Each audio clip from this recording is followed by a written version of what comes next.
आज औरंगाबाद महानगरपालिकेने जे अलॉट केलेला टीडीआर आहे त्याच्या घोटाळ्याकरिता मी ही पत्रकार परिषद घेतली होती। खेडा येथील गट क्रमांक 18 व 20 याचा अथर्व इन्फ्रा डेव्हलपर यांनी जो टीडीआर मिळवला त्या टीडीआरची जी प्रोसेस झाली त्या प्रोसेसमध्ये काही माहिती अधिकाऱ्यामार्फत मी जी माहिती मागवली होती त्याच्यामुळे त्याच्यामध्ये इलिगॅलिटी माझ्या समोर आली।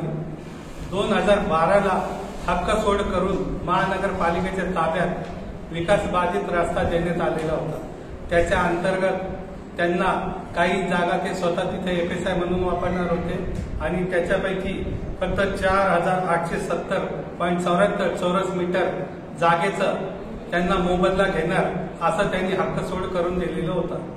परंतु 2017ला असं न करता त्यांनी 14,993 स्क्वेअर मीटर जागेचा मोबदल्याची मागणी केली व त्याची मनपातर्फे जी शहानिशा केली गेली पाहिजे होती ती शहानिशा न करता त्याच्यावर आलेल्या आक्षेपांचा वेगवेगळ्या बाजूनी विचार करून न घेता फक्त एक वेगळा अँगल देऊन त्याचा जो नवीन नियमाचा त्याला फायदा पोहोचवण्याकरता त्याला 14,000च्या ऐवजी 24,000 स्क्वेअर मीटरनी टीडीआर मंजूर करण्यात आलेला आहे।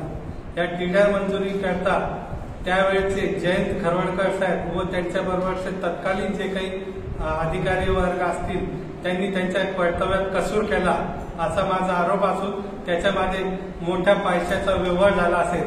फक्त 42 लाखामध्ये खरेदी केलेली जागेचा टीडीआर काहीतरी करोडो 47 कोटी जो गव्हर्नमेंट भाव आहे त्याप्रमाणे होतो। म्हणजे सर्वसामान्य माणसाला त्याची जागा विकास बाधित रस्त्यात गेले तर तुला मोबदला भेटणार नाही असं म्हणून हे बिल्डर लोक त्याच्याकडून खरेदी करतात आणि नंतर मनपाशी साठगाठ करून करोडोचा मोबदला त्याच्या आगे तुपडतात।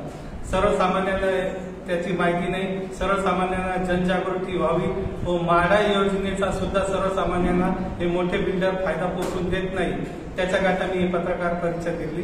लवकरच सर्वसामान्यांना सर्व विकास योजनेमध्ये हक्काचे म्हाडा अंतर्गत घरं उपलब्ध व्हावे याच्याकरता मी जनजागृती करते व लवकरच जनहित याचिका दाखल करेन।